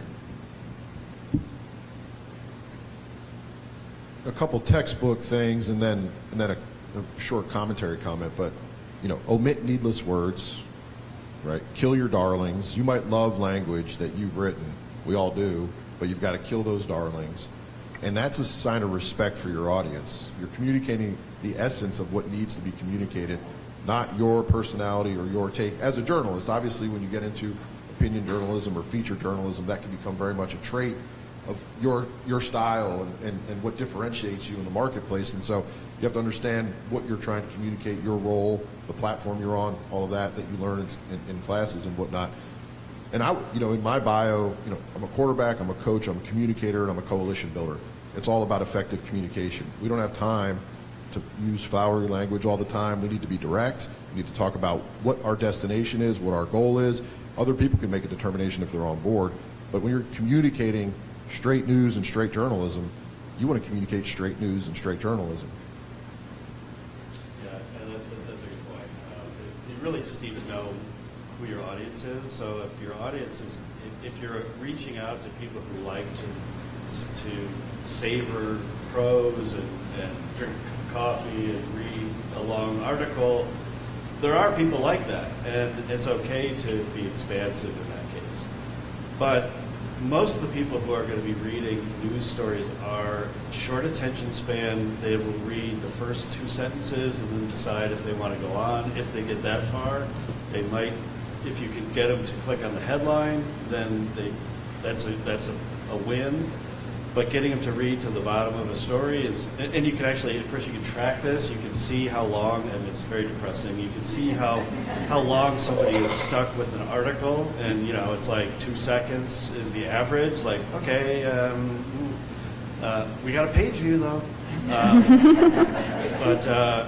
So yeah, it's about knowing your audience, and it's absolutely right, respecting your audience and their time, and so it may be fulfilling personally to be expansive, but you know, if it's frustrating the reader, then you're really not doing your job. I want to add one quick thing, because a lot of you will be journalists and news reporters when you leave here. A lot of you may go into corporate communications or another field, and just like these gentlemen are saying, it depends who your audience is. If you're writing press releases for a company or for an association, that's one thing. Or, but your role will dictate how much you use. And some of those flowery words, I'm sure that we would cut as journalists in a news story, may be required in that environment. So, being aware of that and knowing who you're serving and what the objective is really the top of the to knowing and being successful.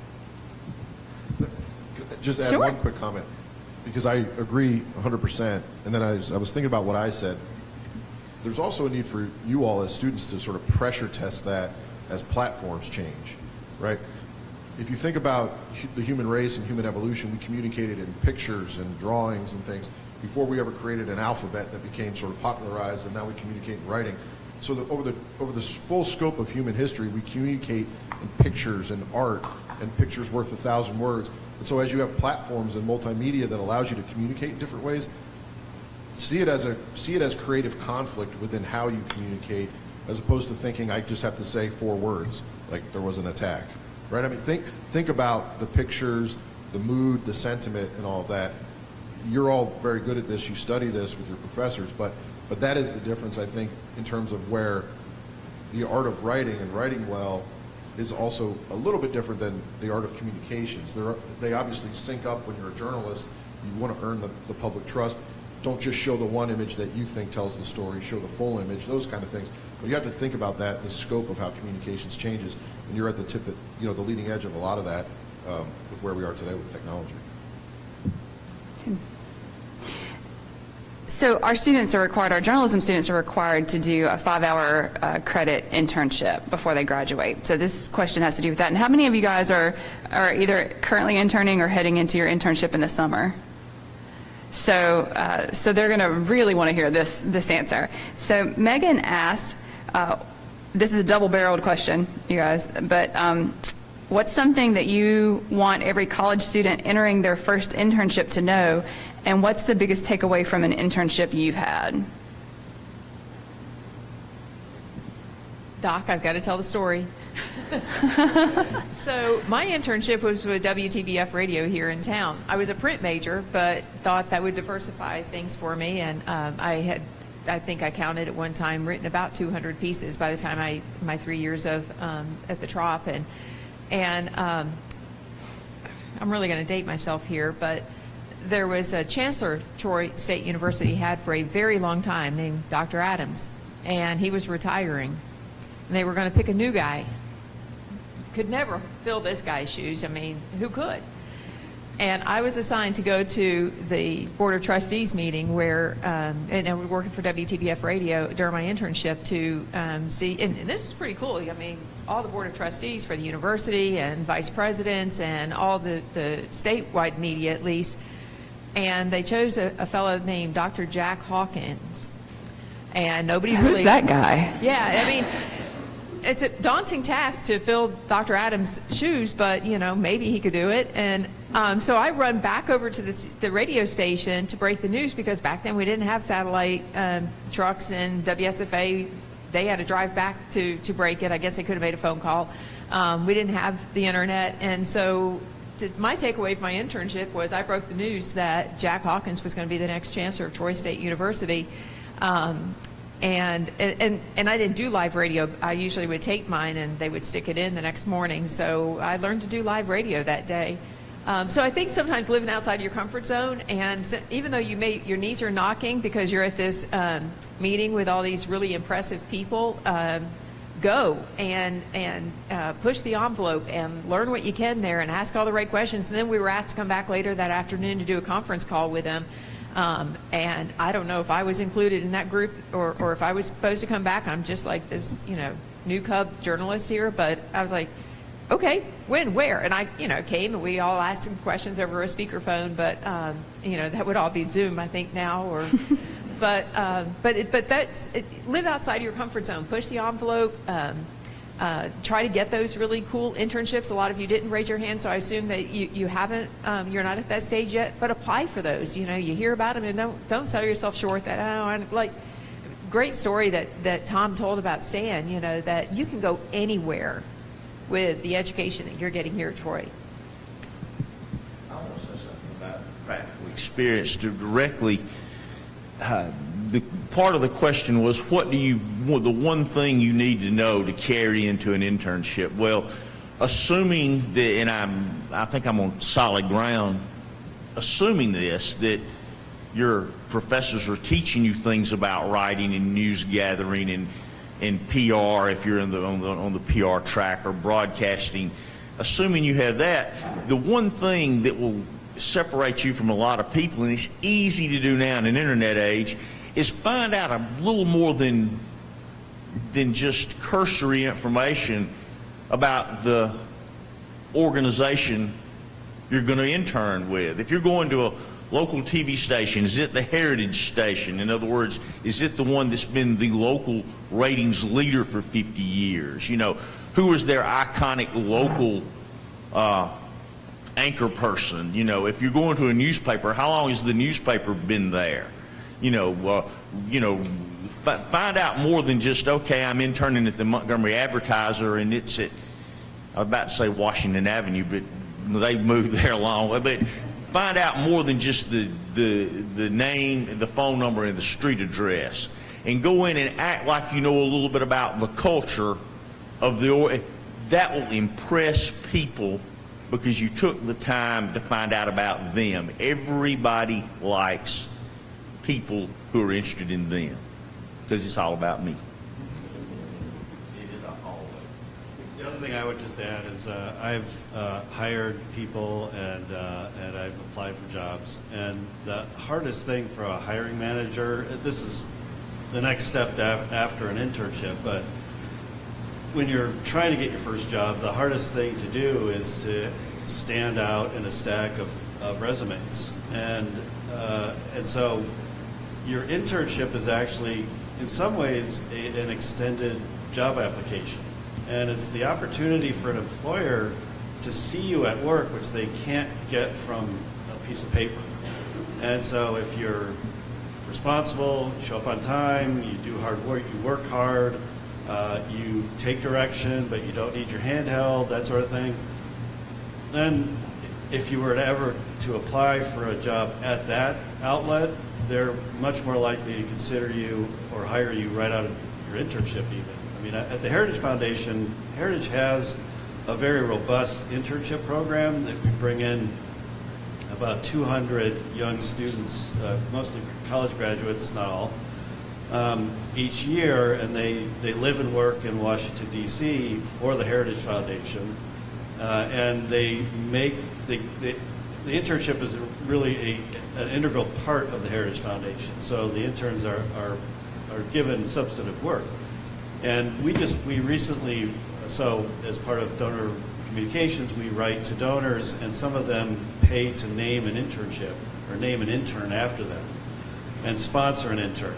And so we were reporting to them, and I got the list of all the Heritage employees who had been interns, and there's like 45 of them. One is the vice president of donor relations, and it's because these interns are showing themselves to be smart, capable, hardworking, and that's the biggest hurdle for somebody who's trying to hire is, okay, they look good on paper, but will they show up? Will they do the work? Can they get along with people? So think of it as this is a unique opportunity for you to show yourself to a prospective employer, and it's very likely that you'll end up working there. Yeah, I would simply add, the benefit of being at Troy and working at the Metropolitan or on Trojan TV, Trojan Vision, is that you've got all this hands-on experience that other candidates might not have. And if you believe that's the path you want to follow, I would just echo a little bit of what Darlene said about take a risk, take an opportunity. You might not want to be in D.C. for your entire professional life, but if an opportunity exists to intern somewhere like that, it would be a great learning experience. You would try something new.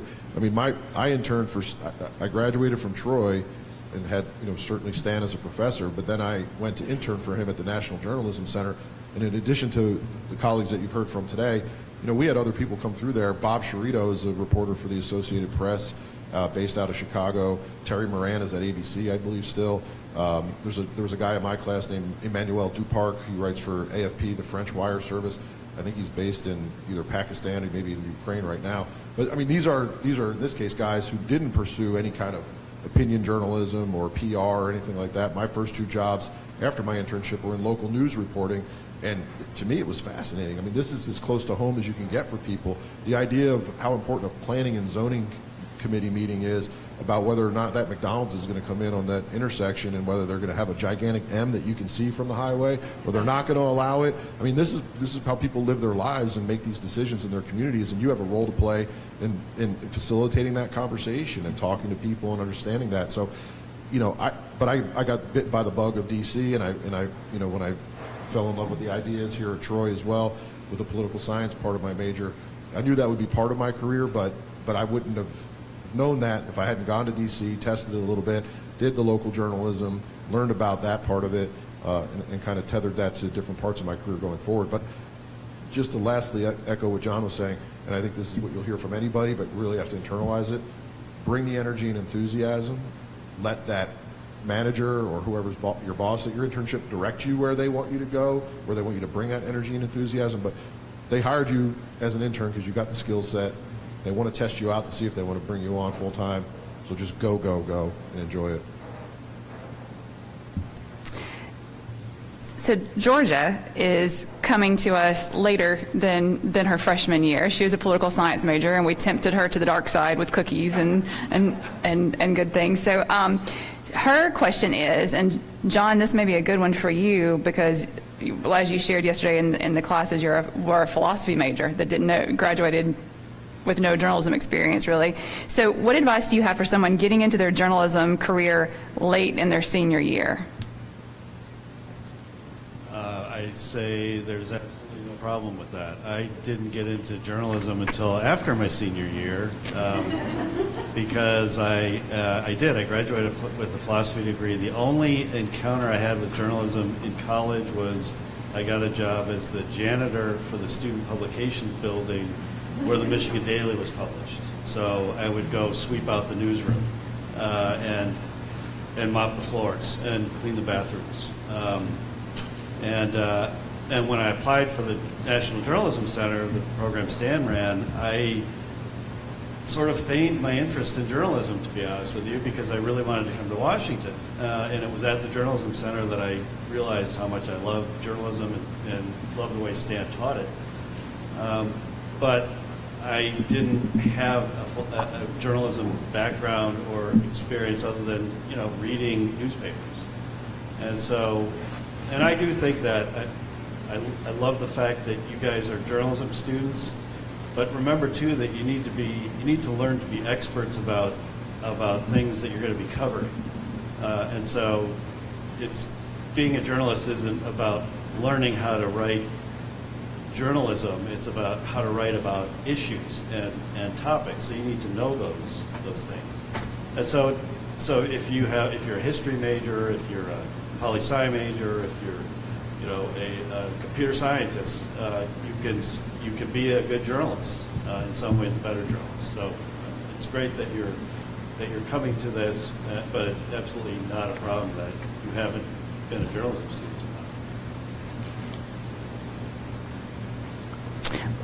We are almost out of time for our panel session, so I'm going to wrap this up. If you've had my classes, then I've shared that I have the same last question for everyone, and that is because people prepare. They get nervous, and they've thought about all the things they're going to say, and sometimes the last question, asking them, is there anything else you want to say? Is there anything that you want to tell me that I didn't ask you?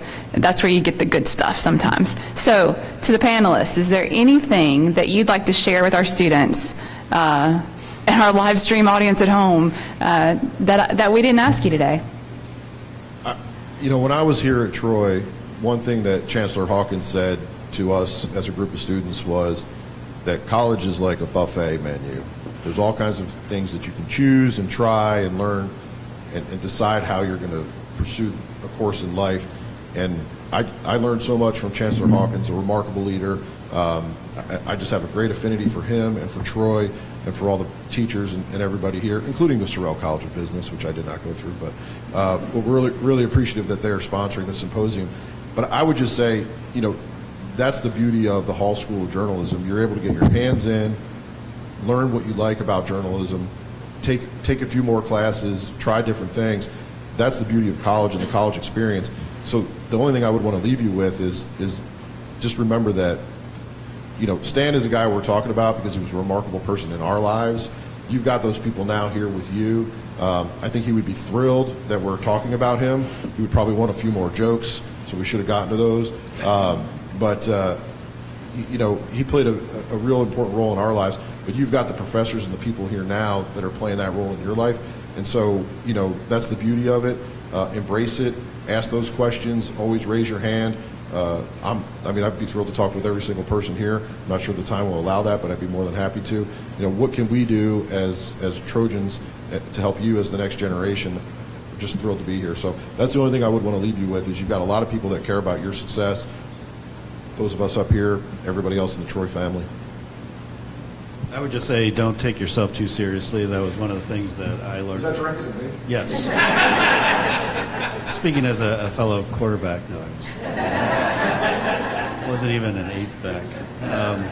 But that was one of the things that I admire about Stan, is that even though he was extremely talented, knowledgeable, and very serious about he always called it the craft of journalism. He said it's not a profession, it's a craft, which I thought was interesting because it was a sign that first he had some humility about what he was doing, but he also, his personality, because he was he was often self-deprecating, and he just didn't take himself too seriously, and that's something that I've taken away from him, and try to get some perspective on the rest of the world as well, because the things that seem like monumental problems today, tomorrow will have been forgotten.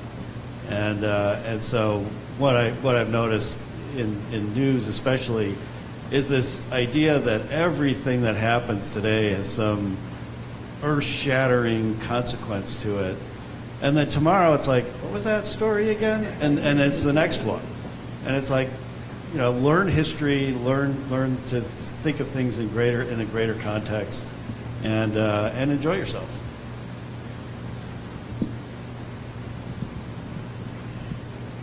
I think one thing that's remarkable is that we are sitting up here first with Stephen Hayward and then the four of us recounting a really great professor. Stan clearly had a sphere of influence, but each of us does. Each of us, we do have that. I mean, you do, even though you may think of yours as being smaller, and my colleagues here obviously do.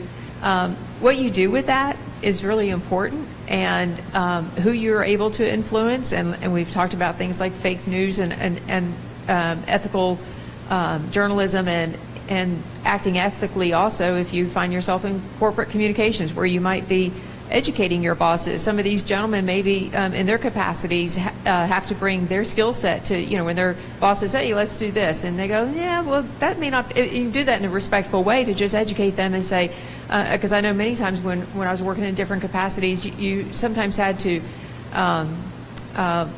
pull them back into reality and say, well, that's not probably, here's another idea of how we could accomplish this.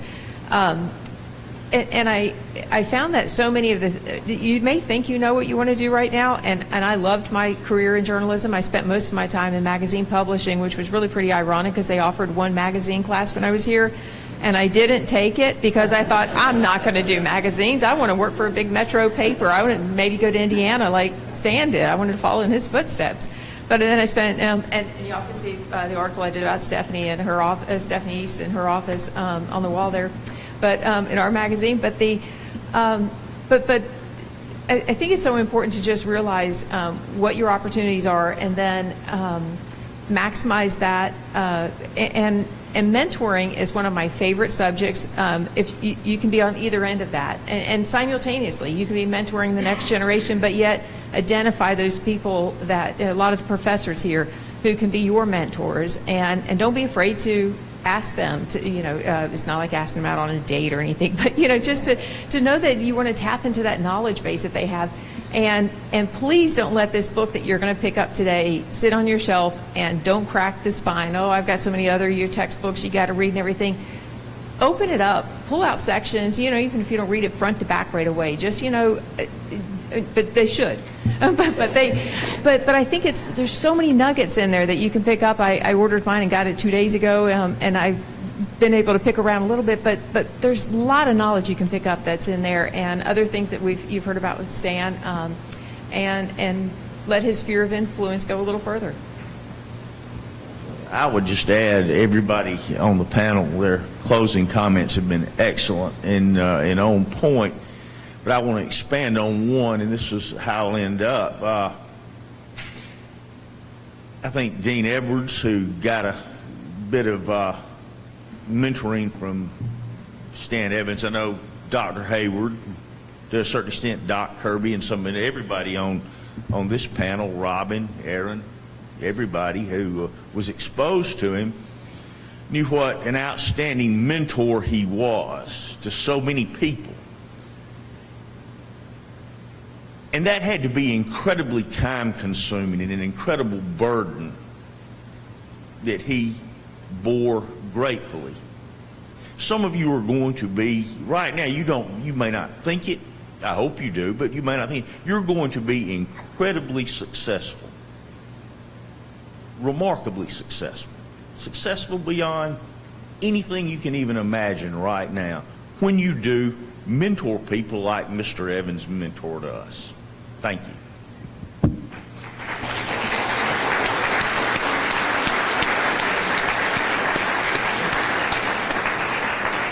Thanks to the students and our faculty. Dr. Diggs, I failed to introduce you earlier, but please raise your hand, and our interim director, Dr. Diggs, if you've not met her. And then Dean Edwards on the end over here. If you've not had a chance to chat with him, catch him and do so. Thank you to the panelists. Thank you to Steve for coming and sharing your thoughts about journalism and your thoughts about Stan. Students, you are dismissed, but please do not forget to grab your copy. We're gonna move Mr. Hayward outside so that he can meet with you and sign that, and then our panelists will be around for a little bit longer if you had questions for them that we didn't get to. Joe Duffy, quick slap. Joe Duffy, a friend of ours. I think it's Joe. I don't have his. See if this is Joe. No.